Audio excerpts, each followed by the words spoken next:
कुछ दर्द जाते नहीं है जहन से और सियासत में किसी तरह से घुसने की छटपटाहट हटती नहीं है मन से। ये बात विजय बैंसला के लिए पूरी तरह से कही जाती है। सामाजिक नेता अपने आप को कहने चले थे और राजनीति में घुसने की ललक बार बार दिखाई देती है। हाल में एक बड़े गुर्जर समागम में विजय बैंसला ने कह ही दिया कि देवली उनियारा से टिकट मुझे मिलना था और राजेंद्र गुर्जर ले गया।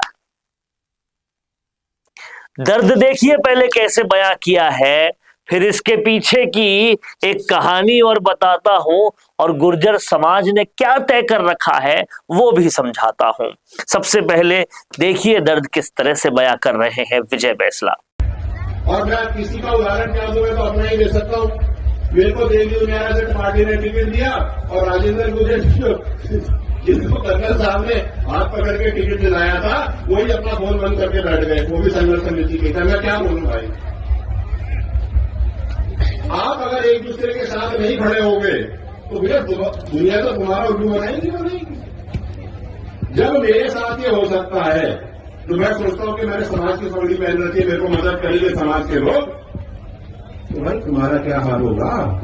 तो विजय बैंसला साफ साफ सियासत में आने की अपनी छटपटाहट, किसी तरह से गद्दी पाने की अपनी तिलमिलाहट बार बार बता रहे हैं और बता रहे हैं कि समाज को मुझे इसलिए विधायक बना के भेजना चाहिए, पार्टी को मुझे इसलिए टिकट दे देना चाहिए क्योंकि मैं मांग रहा हूं टिकट और मैं कर्नल बैंसला का बेटा हूं। क्या इतनी वजह काफी है? क्या आप लोगों ने वादा नहीं किया था आप समाज के नेता बनेंगे, सियासतदान नहीं? फिर भी लगातार इस चीज को आप कर रहे हैं और कहीं ना कहीं इतना कहने के बावजूद भी गुर्जर समाज क्या सोचता है, जरा ये स्क्रीनशॉट में देखिए, जरा ये सोशल मीडिया पर देखिए। कहीं ना कहीं यही गुर्जर समाज के लोग लगातार कह रहे हैं कि सचिन पायलट की जगह तय हो चुकी है, उन्हें हम राजनीति का सिरमौर बनाएंगे, ये हम तय कर चुके हैं, आपको नहीं बनाएंगे, बार बार कहने से कुछ नहीं होगा। ये साफ साफ चीख चीख कर तमाम सारी गुर्जर जनता कहती है, फिर चाहे वो अशोक चांदना हो, चाहे वो विजय बैंसला हो, चाहे वो कोई और हो। लेकिन शायद फिर भी वो जो इच्छा है वो जाती नहीं और बार बार दर्द ऐसे ही निकल जाता है। एक बार फिर से सुनिए क्या कह रहे हैं विजय बैंसला, कैसे अपनी टीस दिखा रहे हैं विजय बैंसला। और मैं किसी का उदाहरण क्या दूं, मैं तो अपना ही दे सकता हूं। मेरे को देवली उनियारा से पार्टी ने टिकट दिया और राजेंद्र गुर्जर जिसको कर्नल साहब ने हाथ पकड़ के टिकट दिलाया था वही अपना फोन बंद करके बैठ गए, वो भी संघर्ष समिति के। मैं क्या बोलूं भाई, आप अगर एक दूसरे के साथ नहीं खड़े होंगे तो भैया दुनिया तो तुम्हारा उल्लू बनाएगी।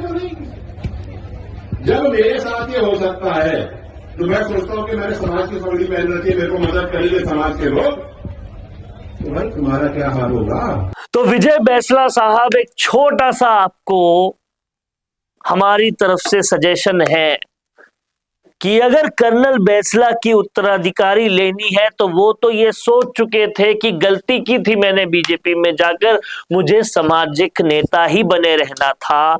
आपको भी सामाजिक नेता ही बनना चाहिए। अगर महत्वाकांक्षाएं बड़ी करेंगे तो समाज आपको सामाजिक नेता भी नहीं रहने देगा। महत्वाकांक्षाएं समाज की ओर रखिए क्योंकि आपको कर्नल बैंसला की नजर से देखा जाता है, उन्होंने जो समाज के लिए किया था उस पर देखा जाता है। क्या सोचते हैं आप इस बारे में? कमेंट बॉक्स में लिखते जाइए। देखते रहिए संवाद, क्योंकि यह संवाद है भारत का, भारत के लिए। अगर आप बनना चाहते हैं पॉलिटिशियन, लेकिन पब्लिक स्पीकिंग और अपने विचारों को व्यक्त करना चुनौती लगता है, या कैमरे और पब्लिक के सामने किसी तरह से बोल पाए इसमें मुश्किल होती है, तो मिशी मीडिया सॉल्यूशंस लेकर आया है पॉलिटिकल कंसल्टेंसी कैंपेन, जिसमें वरिष्ठ जर्नलिस्ट और पॉलिटिकल एनालिस्ट की एक्सपीरियंस्ड टीम आपको मदद करेगी, जिससे आपकी आवाज और भी बुलंद हो जाएगी। इसमें हम आपके गोल को पूरी तरह से टारगेट करेंगे कि किस तरह से आपको पार्टी पहचाने, आपको उस क्षेत्र के लिए चुने, कैसे सर्वेज में आपका नाम आए, कैसे लोगों के बीच में आपका माहौल बने। ना सिर्फ कंसल्टेंसी हम आपको देंगे, बल्कि आपको सारे रास्ते दिखाएंगे और बताएंगे भी, जिससे आप भारत की राजनीति में अच्छे पॉलिटिशियन बनके समाज का सुधार कर सके। तो अभी कॉन्टैक्ट कीजिए स्क्रीन पर दिए गए नंबर पर।